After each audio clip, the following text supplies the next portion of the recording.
Bien, cet écran est un écran qui montre un site, je dirais, un petit peu ringard dans son décorum, qui paraît mal fait, mal construit, et c'est pas de sa faute, il est vieux. Cependant, le texte n'est pas à modifier, et je dirais que, par l'habillage, le corps qui est à l'intérieur ne doit pas être modifié tel qu'il est, il est encore valable. Le but, c'est de vous présenter ce qui est une analyse thématique standard dans le domaine médical, c'est-à-dire dans le langage des médecins parlant de médicaments, étant évident que ce genre d'analyse peut être transposé dans n'importe quel autre domaine. Donc, on va voir ça tout de suite. La thématique universelle, ça c'est une notion un petit peu bizarre pour quelqu'un qui ne connaît pas bien le sujet. Ça veut dire quoi? Ça veut dire que lorsque nous avons démarré ce genre de travaux, nous sommes allés avec mon client de l'époque à la recherche d'une thématique qui resterait valable d'un produit à l'autre, voire même d'une activité commerciale à l'autre, voire même d'une activité commerciale à une activité générale. Alors, on n'a pas été jusqu'au bout, bien évidemment, de ce genre de recherche, mais en ce qui concerne le langage des produits commerciaux, le cumier peut être dit une thématique universelle. Alors, on va commencer par là. C'est quoi le cumier? Le cumier, comme son nom l'indique, ou plutôt comme son nom ne l'indique pas vraiment, c'est un langage, c'est une thématique médicale. Un médicament, quand il est prescrit ou pas prescrit, lorsque un médecin en parle, lorsqu'un laboratoire en parle, lorsqu'un malade en parle, ça ne peut rentrer que dans une thématique précise. C'est-à-dire que les 5 thèmes qui sont là, un exemple de cumier, vous voyez, eh bien, ce sont 5 thèmes qui sont valables, quelle que soit l'étude, quel que soit le médicament, quelle que soit la classe thérapeutique, quel que soit le médecin et quel que soit le malade. Alors, très rapidement, regardons ce cumier. Le qualifiant, c'est la définition du produit. C'est un antihypertenseur, c'est un inhibiteur calcique. Bon, tout ça, la plupart d'entre vous ne savez pas trop ce que ça veut dire, mais ça n'a aucune importance. Le qualifiant, c'est ce qui est défini le produit de façon technique, technologique, technique. Voilà. L'utilisation, c'est ce qu'on en fait. Eh bien, un médicament, c'est une gélule, c'est la posologie, un par jour, c'est l'intention, en première intention. Est-ce que je donne ce médicament tout de suite ou est-ce que je le donne en association ou après un autre? M, c'est le malade. Bon, il est évident que le malade, ça, c'est très connoté médical. On peut pas trop exposer ça, transposer ça dans un autre domaine. Mais le malade, ça veut rien dire. Le malade, il peut être jeune, il peut être âgé, il peut avoir d'autres médicaments, il peut avoir toute une série d'histoires à raconter qui font que chaque malade est unique à un moment donné du temps. L'indication, par exemple, l'HTA, l'hypertension artérielle. Mais elle peut être modérée, elle peut être sévère, elle peut être latente, elle peut être, etc., etc. Donc il y a une multitude de façons plus concrètes de parler de l'hypertension comme de parler de tout le reste. Quant aux effets, ben, c'est quoi le médicament? Un médicament, il est censé faire effet. Ces effets, ils sont dans l'ordre de l'efficacité, il est efficace, mais ils sont aussi dans l'ordre de la tolérance, c'est-à-dire qu'il est efficace, mais il est mal toléré. Et puis, il a des effets secondaires. Bon, il a même des contre-indications, tout ça, ça rentre dans les effets. Si vous voulez, et sans rentrer dans un domaine qui dépasserait largement le cadre de ce site, on pourrait dire que le qualifiant, le cumier, etc., est une grille thématique qui est, selon, si l'on se rapporte à la grammaire générative de Noam Chomsky, bon, tout ça c'est barbare, mais ça n'est pas important à retenir, Noam Chomsky disait que toute phrase et toute tout exemple précis que l'on peut donner en matière de langage n'est qu'un développement unique d'une phrase de base. Et la phrase de base, ici, la voilà, en haut à droite, vous voyez, voilà. Le cumier, c'est finalement une phrase qui est la phrase que tous les médecins, tous les malades, tous les gens des labos, etc. disent lorsqu'ils parlent d'un produit précis. C'est « je parle du produit X » qui est alors Q c'est le qualifiant, c'est un antihypertenseur, c'est un anti-inflammatoire, c'est une automobile, etc., etc. Que je donne ainsi, alors que je donne ainsi, si vous le transposez dans un autre domaine, ça va être que j'utilise de telle ou telle façon.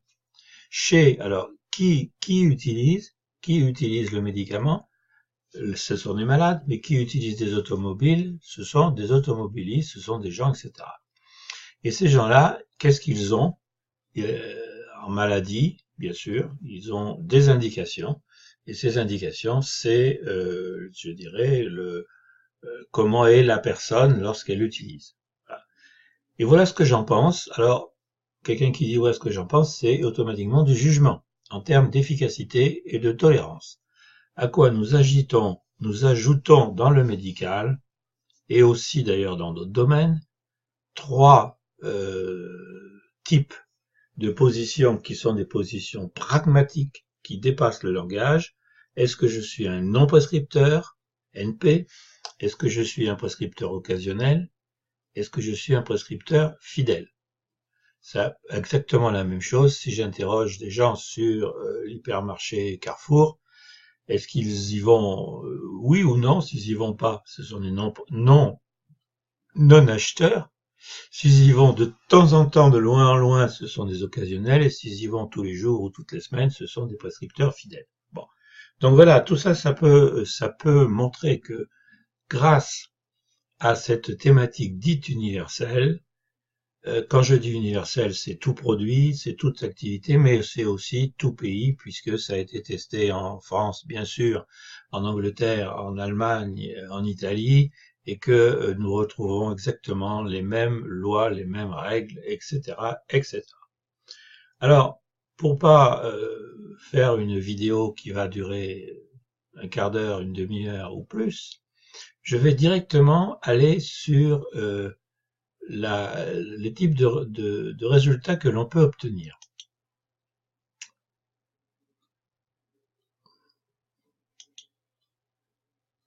Bon. On va y venir, ne vous inquiétez pas. Voilà, le panel Prévimed. Alors, vous voyez, c'est vraiment un site qui a besoin.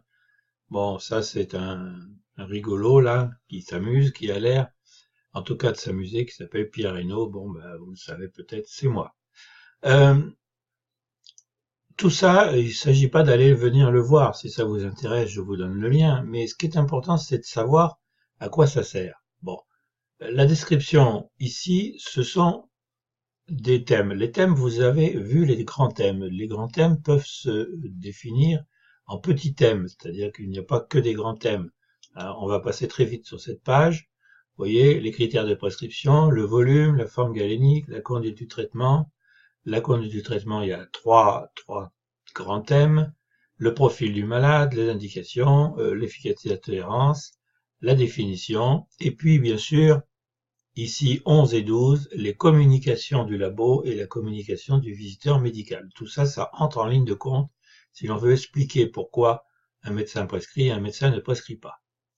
Alors, sans entrer dans le détail, il est important de savoir que l'utilisation, c'est des lancements de produits, c'est créer des argumentaires et c'est établir des typologies ou des bilans.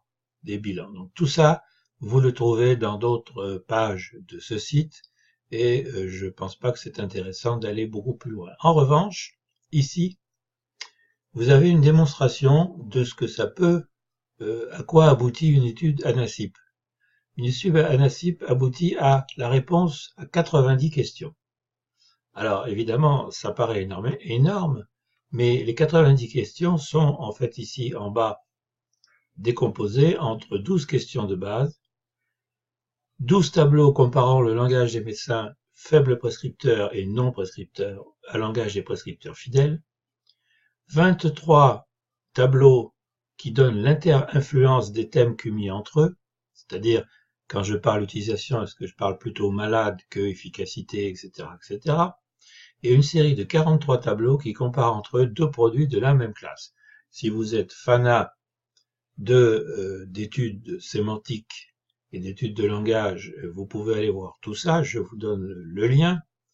En revanche, là, on va essayer d'aller un petit peu plus vite en montrant ce que ça donne. Les 90 questions aboutissent à des tris à plat. Un tri à plat, c'est, tout le monde sait ce que c'est le nombre, les occurrences, le pourcentage des thèmes par produit et par thématique. Selon la prescription, c'est la comparaison des résultats selon que le médecin prescrit pas du tout, très peu ou beaucoup. Là, c'est le croisement de tous les thèmes entre eux. Est-ce que parler malade, ça entraîne le fait qu'on va parler indication plus souvent que si on ne parle pas malade? Là, c'est la comparaison entre produits. Alors, comme c'est long, évidemment, il y a deux liens. Comparaison entre produits entre eux. Il ne faut pas oublier qu'une étude QMI dans le domaine médical peut aller jusqu'à comparer 5 ou 6, voire même 7 produits en même temps. C'est-à-dire qu'on fait une étude sur la classe. Ça peut être la même chose dans les hypermarchés, ça peut être la même chose dans les banques, ça peut être la même chose dans les assurances. Tout ça, ça pose aucun problème. Et enfin, on aboutit à une typologie de médecins. Alors, on va pas tout regarder, on va regarder rapidement ce que donnent, par exemple, les tri à plat. Alors, les tri à plat, voilà, par exemple, on va rester ici, à la posologie. Question 4, les caractéristiques du traitement, posologie, durée de traitement, nature. Voilà, l'effectif, 40, 1 par jour, 2 par jour, et que, bon, il est clair que c'est prescrit 1 par jour. Il est clair aussi que c'est prescrit à la fois 1 mois, revoir le malade au bout d'1 mois, traitement à vie, voilà, tout ça, nous l'avons pour un produit. Ce qui est plus intéressant, c'est de l'avoir selon prescription. Alors, selon prescription, je vais revenir ici à, je dirais, la première intention. C'était quoi le truc? La tolérance, non, voilà, bon. J'ai été un peu vite, hein, j'étais un peu vite, mais enfin, vous voyez, par exemple, ici, j'ai le médecin qui me dit qu'il n'a pas moins de 10 malades, qu'il en a de 10 à 30, de 30 à 50 et plus de 50. Eh bien, je m'aperçois que la première intention augmente avec le nombre de malades. C'est-à-dire que plus j'ai de malades, plus je prescris ce produit tout de suite, sans aller chercher à en donner d'autres avant. Les associations également, elles augmentent avec le nombre de malades. En revanche, on remarque que d'autres thématiques, comme la deuxième intention, ce qui est logique puisque c'est le parallèle de la première, deuxième intention, ça veut dire que je donne ce médicament après un autre, diminue en fonction du nombre de malades. Voilà, donc tout ça c'est en rapport avec un médicament. Maintenant, le thème croisé. Alors, bon, le thème croisé, on va faire très vite, vous voyez, il y en a un paquet. Hein, voilà. Par exemple ici, l'hypertension simple ou modérée, sévère, rebelle. Est-ce que c'est la petite forme, c'est-à-dire la posologie 250 ou la posologie 500? Ben là, c'est simple, c'est tellement évident que c'est un résultat 0. Mais bon, la forme 250 est prescrite dans les hypertensions simples et modérées et la forme 500 dans les hypertensions sévères. Voilà. On a également la même chose, bonne efficacité, la forme sévère est plus efficace, l'efficacité moyenne appartient à la forme moins sévère, la forme 250. Voilà. Ce n'est que des exemples fictifs, hein, je précise quand même. Voilà. Où ça devient intéressant, c'est la comparaison entre produits, parce que chaque client nous demande bien sûr des résultats sur son produit, mais il veut se comparer à d'autres. Alors, par exemple sur l'efficacité, si mon client c'est le produit A, je constate que le produit B est dit plus efficace et qu'il y a des bons retours de malade plus souvent. Ça, c'est une mauvaise réponse, c'est un mauvais résultat. La sécurité de l'emploi est souvent évoquée chez mon client plus que chez le concurrent. Là, évidemment, je n'ai mis qu'un concurrent, mais n'oubliez pas qu'il peut y en avoir 3, 4, 5, voire même plus, mais après ça devient compliqué. Donc là, j'ai un élément capital pour mon client, pour qu'il puisse ensuite prendre une décision. Le produit A est prescrit en première intention. Produit A, n'oubliez pas, c'est le produit de mon client. Le produit B est prescrit en deuxième intention, ce qui est tout à fait logique puisque ce sont carrément des résultats en miroir. Ça veut dire que pour le produit A, mon client est perçu comme étant un produit, je dirais, pas très efficace, mais que je peux prescrire tout de suite sans risque. Vous voyez tout de suite la forme que peut prendre l'opinion des médecins sur ce produit. Donc là, selon les résultats des chiffres, parce que les chiffres peuvent être bons, mais selon le résultat des chiffres, si les chiffres sont pas bons, il y aura du boulot à faire pour le produit A. J'aurais même eu intérêt à travailler pour le produit B si j'avais été plus malin. Voilà, à partir de là, vous avez 90 questions, vous avez une multitude, vous voyez ici je suis allé jusqu'à comparer des produits entre eux, ça me donne quoi? Ben, ça me donne, regardez, 90 effectivement, voilà. La dernière question c'est celle-ci, existe-t-il, elle est en bas, des rapports entre la définition des produits et un certain type d'indication?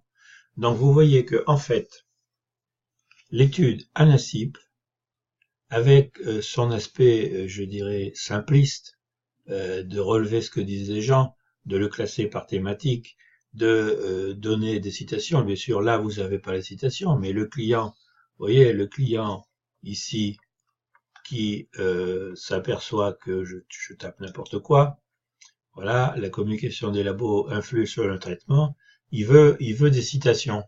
Eh bien, on clique là-dessus et puis on va chercher les citations. Le logiciel donne ça immédiatement, les citations les plus fréquentes, les citations caractéristiques, et qui permettent donc de retrouver le langage des médecins. Vous avez compris que ce type d'étude, pour le médical, mais pour n'importe qui d'autre, est à la fois une étude qualitative qui peut porter sur très peu de personnes interrogées. Nous avons fait très souvent des travaux sur 10, 15, 20 médecins avec des résultats très intéressants pour le client, mais rien n'empêche qu'ANACIP travaille sur des milliers et des milliers de textes, de verbatim, de tous les médecins de France, par exemple, de tous les clients de tel ou tel hôtel, etc., etc., sans espèce de limite. Tous les clients de Carrefour, tous les clients de